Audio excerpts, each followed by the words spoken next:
Olá, galera, tudo bem? Vamos lá, né? Nessa aula, então, nós vamos trabalhar mais um tema interessante. Vamos falar sobre o filoartrópodes, tá? Estamos continuando a falar sobre os invertebrados. Vamos falar sobre as características. Filartrópodes recebe esse nome devido a apêndices articulados. Então, todos os seres invertebrados articulados pertencem ao grupo dos artrópodes. O que é articulação? Movimentação, principalmente patas, garras, né? Asas, articulação, que pode se movimentar, né? As pernas, etc. Então, esse é um grupo chamado do filo dos artrópodes que representa uma grande biodiversidade, né? Um conjunto de animais assim muito grande na Terra, né? Tanto na Terra como também no mar, nós temos grandes concentração nos rios, oceanos e etc. Sua população é estimada atualmente em 10 elevado a 18 indivíduos, né? 18º, por exemplo. Aproximadamente 1 milhão de espécies foram descritas, né? Então, 1 milhão, mas existe milhares ainda para ser achada, para ser catalogada, para ser escrita. Todo dia algum biólogo, né, algum cientista encontra uma espécie nova, registra essa espécie e coloca, apresenta aqui grupo S, é dos insetos, aracnídeos, é dos crustáceos, né, que a gente vai estar estudando esses grupos, tá?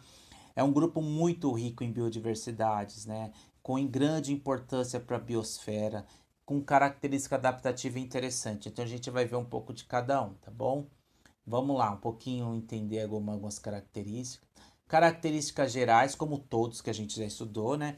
Os artrópodes são animais com simetria bilateral, triblásticos, com corpo segmentado e articulado, dividido em segmentos, cabeça, tórax, abdômen. Outros só tem cefalotórax, que é cabeça com tórax junto, abdômen, né?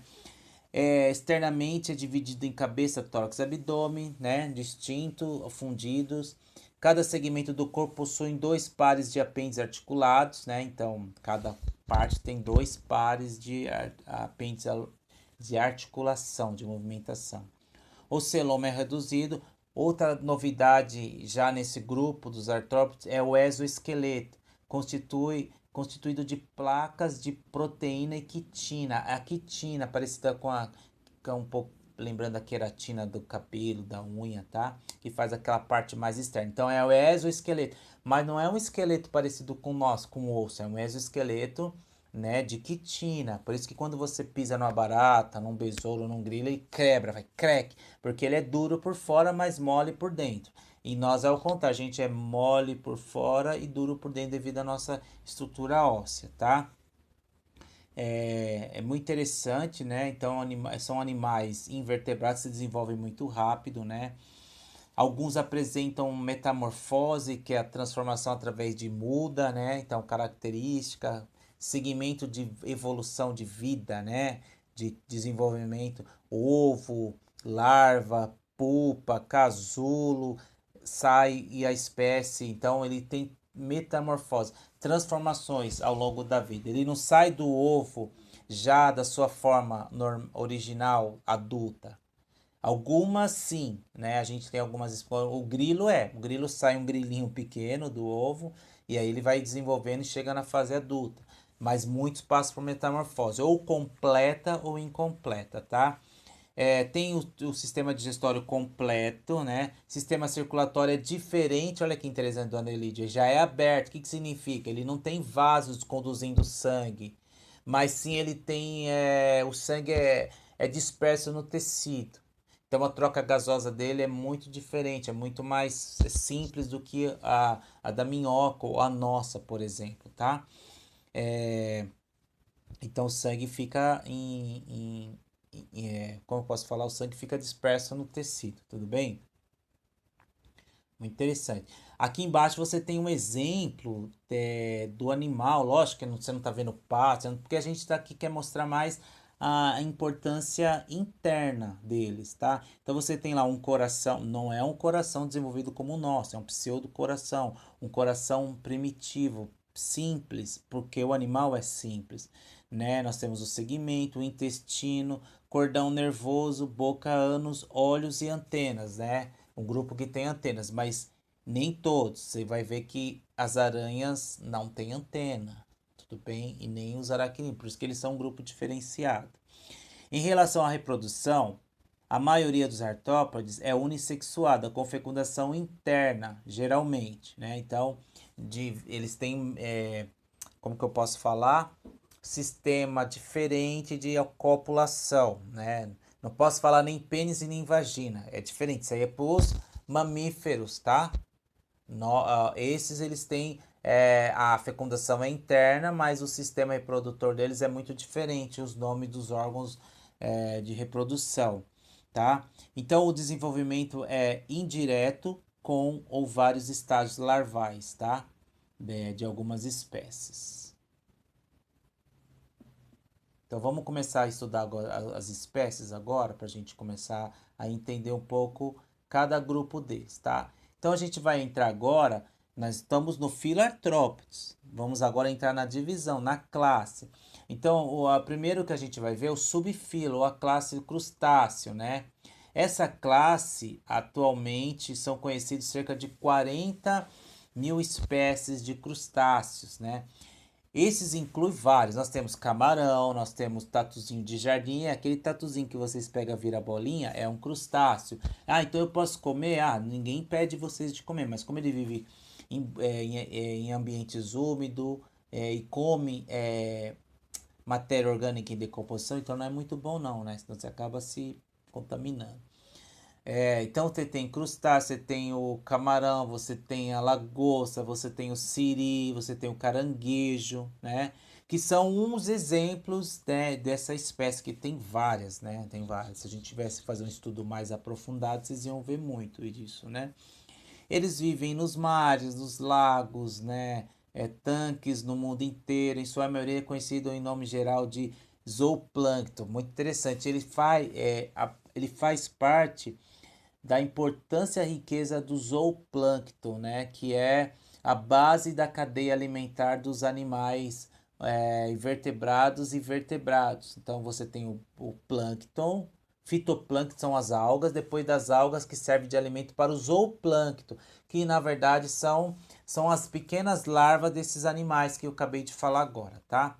O que vocês estão vendo, o primeiro que vocês estão vendo nessa foto é o lagostinho, ou seja, a lagosta, né? Muito comum, muito apreciado, prato nobre, muito caro. E é um animal difícil de se pegar, porque vive muito nos recifes de corais, mas ele fica muito mais no leito, né? No fundo do mar, né? Então ele não fica nadando na superfície, então é muito mais difícil. A pesca dele é por mergulho, as pessoas mergulham, pegam esse animal, não dá pra pegar no anzol, né? Então eles mergulham, capturam esse animal, faz a armadilha, aí depois desce à noite para buscar esses animais, ou no outro dia mergulha os mergulhadores para buscar esse animal. É, como se pode concluir, a maioria dos crustáceos é marinho, né? Então o seu corpo é se dividido em cefalotórax. O que significa cefalotórax? Vocês estão vendo o olho desse animal que eu estou mostrando a lagosta? É fundido direto no tórax. Então é cefalotórax. É como se eu não tivesse o pescoço, ó. Seria isso, cefalotórax. Se minha cabeça tivesse grudada diretamente no tórax. Como eu tenho essa divisão, eu tenho cabeça, tórax e abdômen, no meu caso. E bumbum.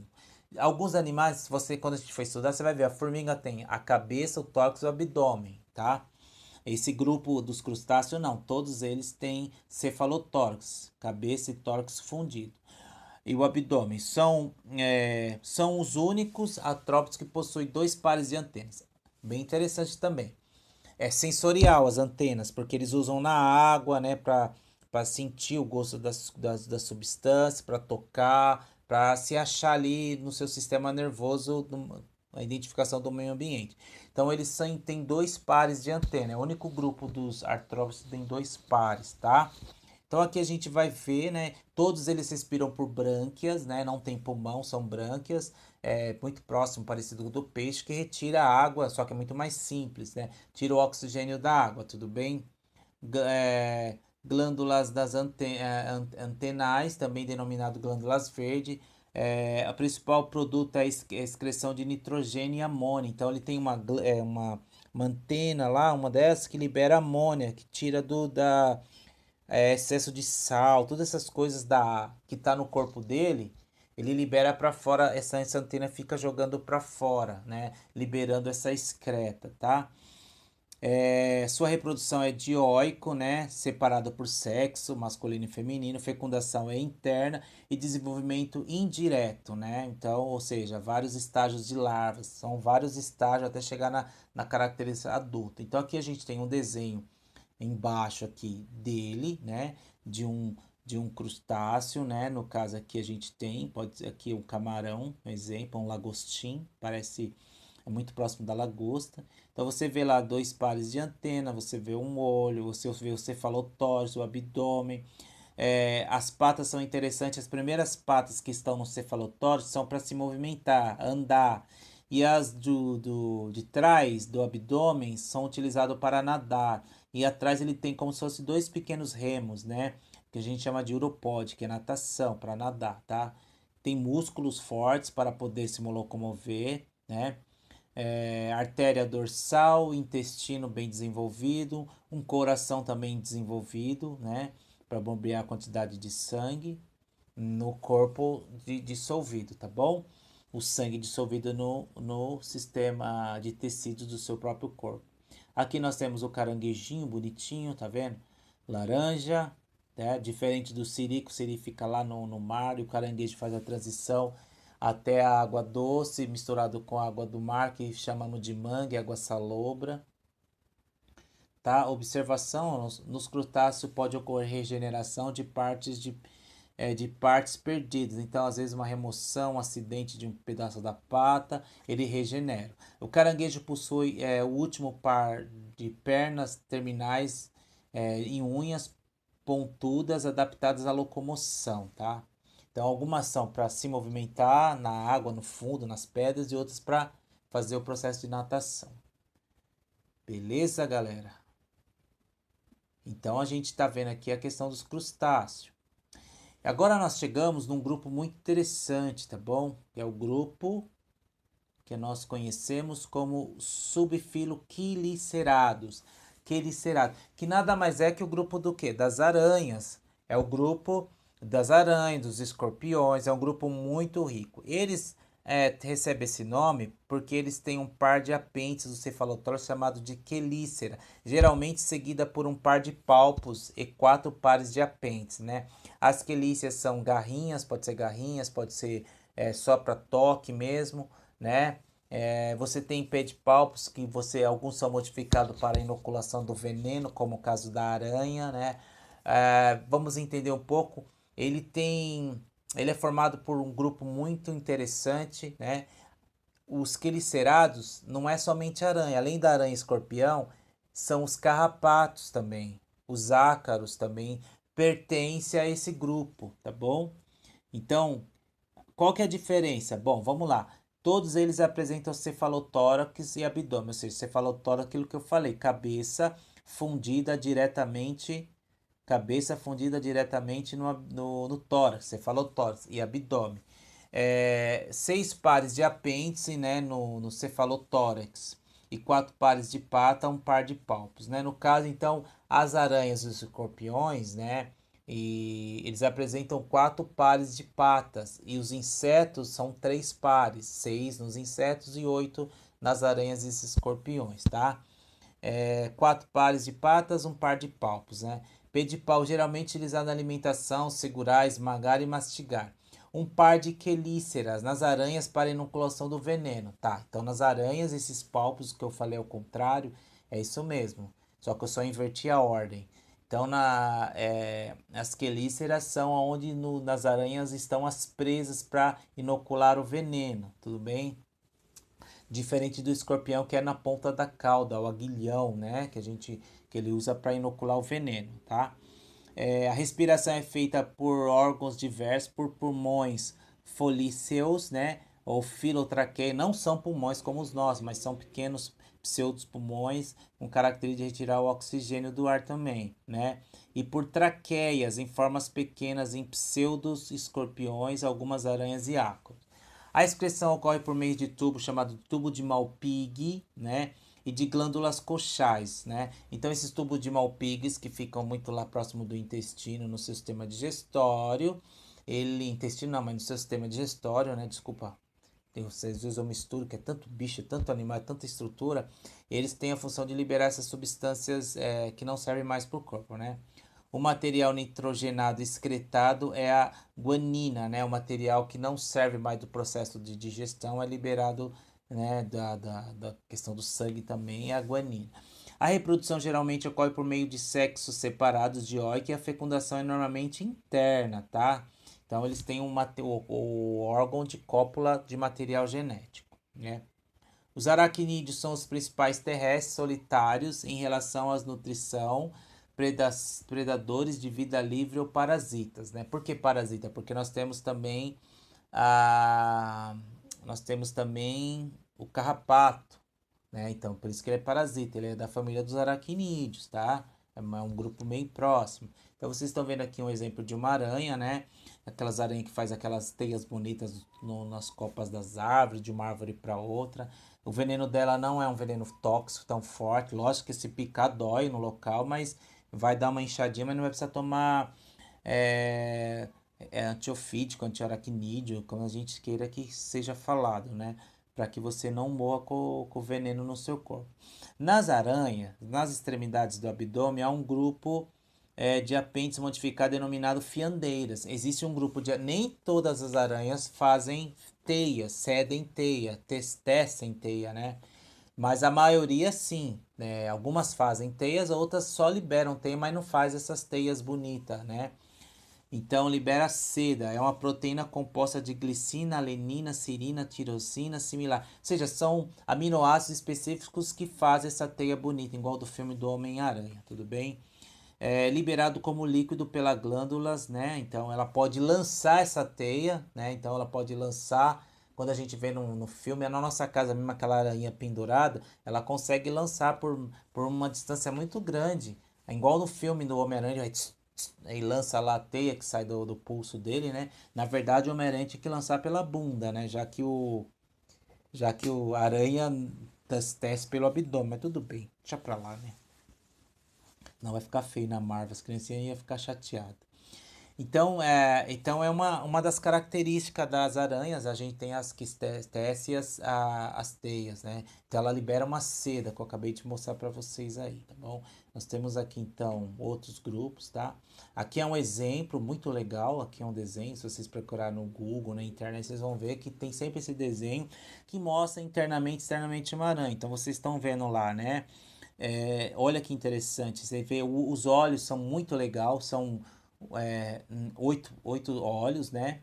Esses olhos cada um enxergam individualmente, não é igual o meu que eu tô assim, ó. Eu viro para direita, eu viro para esquerda, os dois vai junto. Eu não consigo fazer igual vesgo, né, para lá e para cá. As aranhas não, elas são, por isso que é um animal, um caçador excelente. Olha que interessante. Ela consegue fazer a visualização de vários ângulos diferentes. Então, por isso que é difícil ela ser predada. E ela também é fácil achar uma presa, porque ela consegue ver a qualquer lugar alguma coisa se mexendo na folha, no canto. Então, ela é uma caçadora excelente, tá? Ela tem então lá as estruturas, né? As quelíceras, vocês estão vendo aí, ó, tá vendo onde tem o veneno, tá vendo bem um fininho meio verde, ali é o canal onde passa o veneno. Os pedipalpos, que pode ser usado para capturar o alimento, para facilitar trazer para a boca, né, para a cavidade bucal. Olha o tamanho do coração dela, bem mais desenvolvido do que os outros, né? O intestino, glândulas digestórias para liberar substância, né? Olha, essa fêmea, ovário, olha o tamanho, quantos ovos, ela coloca muitos ovos, né? Dependendo da espécie, 500 ovinhos, né? 1000. Então nasce muita aranhinha que nasce aí, mas nem todas chegam à vida adulta, porque vai servindo de alimento para outros animais, tá? Então essa aí é uma característica.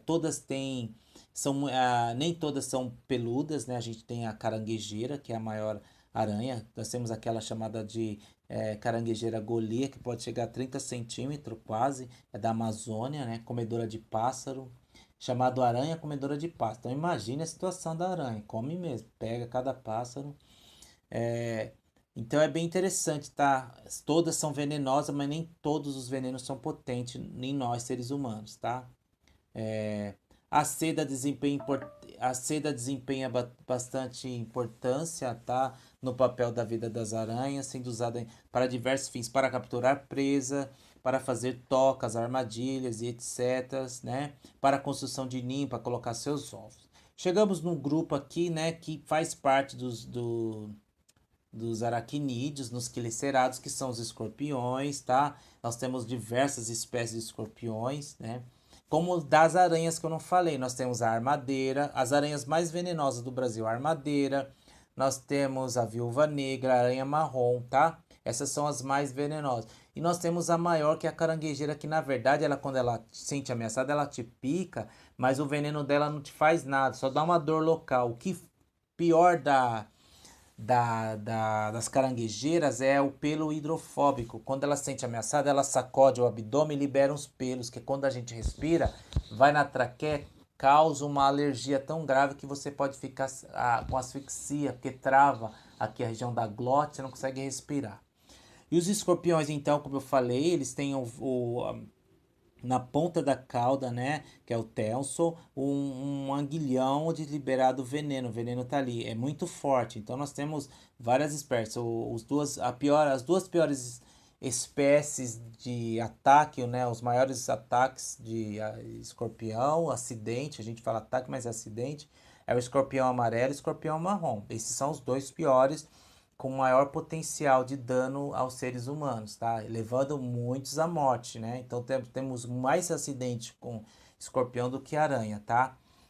O escorpião são animais de hábito noturno, né? Então eles saem à noite para caçar, comem de tudo, barata, aranhas, besouros, qualquer pequenos ratos se encontrar, então come tudo. Vivem em regiões secas e úmidas, florestas ou regiões de secas ou rochas, ou em nossas casas, em lugares onde tem entulho. Elas gostam de ficar em lugares onde tem entulho, lugares onde está tocas, né? Lugares quentes, eles gostam de ficar lá. Por isso que não pode deixar acumular sujeira, entulho, resto de caixa, resto de madeira, pedra, resto de bloco, porque isso sempre cria esse ambiente para aranhas e escorpiões. Então aqui você tem um exemplo dele aqui, né? Você tem um animalzinho aqui, ó, tá vendo? Então nós temos ele aqui, ó. Então você tem lá as quelíceras, né? Nós temos os palpos modificados, ó, os palpos dele é diferente, tá vendo? São garras, é a única das espécies dos quelicerídeos, dos quelicerados, né? Que tem garras, né? Quatro pares de pato, como as aranhas. A diferença mesmo é as quelíceas, né? Que no caso dele, o veneno não está nas quelíceas, mas está na ponta do cauda, no ferrão, tá? Outro exemplo que nós temos é o ácaro, né? O ácaro também não possui nítida separação entre cefalotórax e abdômen. Apresenta uma fusão, mas cabeça, tórax e abdômen. Ele já tem uma diferença que ele já apresenta uma modificação entre cabeça, tórax e abdômen. Então, os ácaros muito comum nos colchões, nos cobertores, em lugares onde tem, sabe, fica no guarda-roupa aquele cheiro de, como que eu falo aquele nome? Cheiro de mofo. Então você tem muito ácaro que causa alergia da rinite, né? Então tem pessoas que é muito sensível aos ácaros, né? Espirra rapidamente, né? Chegamos aqui no grupo aqui outro grupo importante que nós vamos estudar aqui, ó. Então aqui eu falei para vocês, já tinha falado, mas aqui é um exemplo que é o carrapato, tá? Carrapato é a sarna e os cravos, aquele que às vezes dá no nariz, também é um aracnídeo, é um bichinho, tá? Nós temos então, para finalizar, nos aracnídeos, os escorpiões, tá? E para finalizar mesmo, no final, os carrapatos, né? Hematófagos, tem na boca dele, igual como eu falei, dos irudinos, da sanguessuga, ele libera uma saliva que na hora que ele gruda para ficar um cachorro no gato sugando sangue, ele libera na sua saliva uma substância chamada de anticoagulante que não deixa a ferida fechar, ele fica ali por dia sugando sangue, tá? Então nós vamos agora falar sobre a classe Insecta, né? É um grupo muito grande mesmo, né? Uma grande diversidade. Diferentemente, ele apresenta características específicas dele, né? Então, nesse caso, nós temos grupo de animais invertebrados que voam, mais de 800 mil espécies, assim, já catalogadas, mas existem milhares que ainda precisam ser identificadas, descobertas nas águas, na terra, né? Na transição entre água e terra, são os vertebrados com maior concentração, muito importante para a cadeia alimentar. tem asas, muitos têm asas, um par de antena, 3 pares de pata. Divisão cabeça, tórax e abdômen, que vocês estão vendo aqui, ó, tá vendo? Né? Então, eles são importantes, né? Grande significado ecológico, porque a maioria deles, de 2/3 das plantas produzem flores, depende dos insetos, né? Que a gente já estudou sobre a reprodução das plantas, lembra das flores? E os insetos são os polinizadores, né? Um exemplo que eu vou usar é a abelha, mas temos diversidades, temos mariposa, borboletas, né? E outros animais que se alimentam do processo das flores e das plantas, né? Então, eles são importantíssimos para fazer com que as plantas se reproduzam, né? Características gerais, né, é, alguns podem, eu não falei isso, mas alguns podem trazer doença, podem trazer doença, tá? Alguns como o da dengue, né? Então, que é um inseto, um mosquito da dengue, que é da família dos pernilongo, né?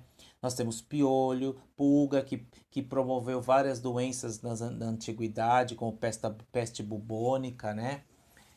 Febre tifoide, né? Olha a palavra feia que eu falei, tifoide. Então, alguns podem promover doença, por exemplo, a barata pode trazer doença, né?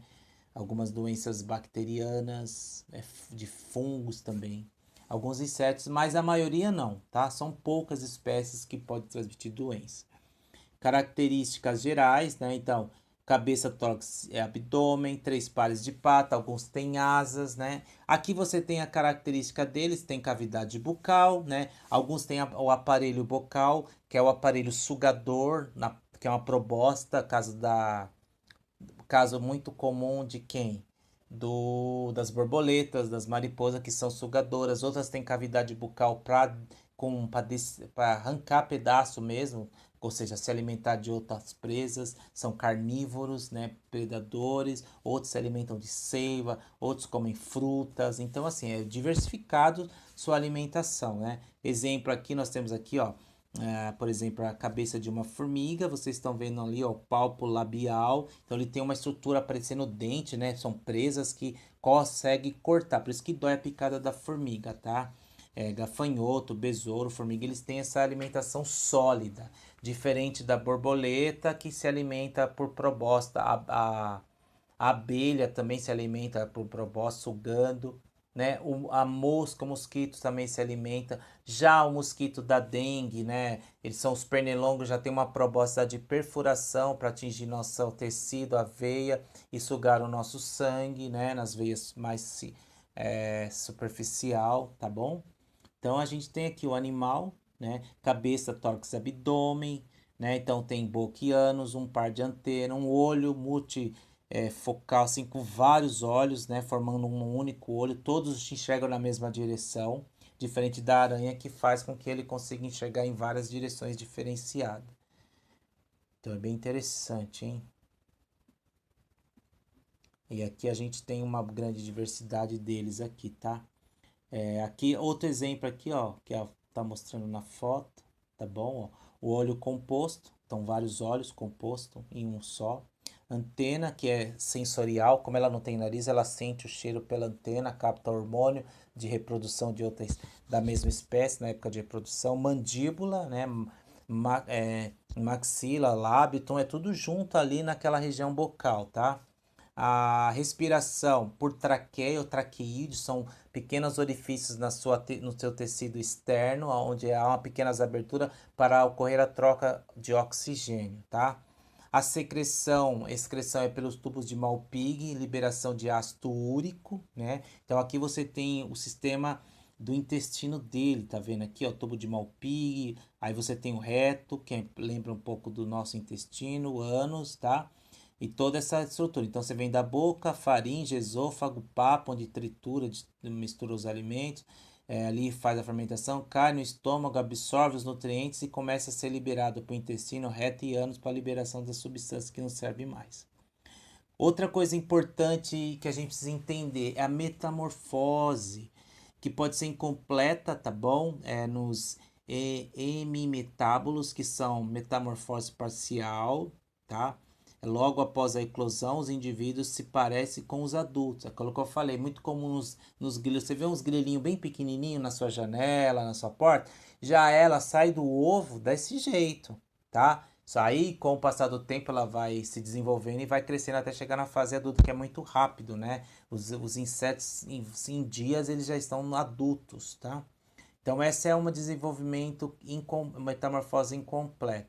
Metamorfose completa, aqui o exemplo de um grilo ou de um gafanhoto, tá vendo aqui, ó? Então, você tem o ovo, a ninfa e o adulto. Então, a ninfa é ali, ó, o ovo, a ninfa, você pode ver que se parece com o adulto, muito rápido, muito comum isso daí. A maioria é incompleta. Alguns são metamorfose completa, que é o caso da borboleta. Ele passa do ovo para a larva, para a pupa, que é a crisálida, que fica um casulo duro, e chega quando rompe o crisálio, ele sai virando uma borboleta, né? Uma mariposa, outra espécie, tá? Algumas são assim, beleza?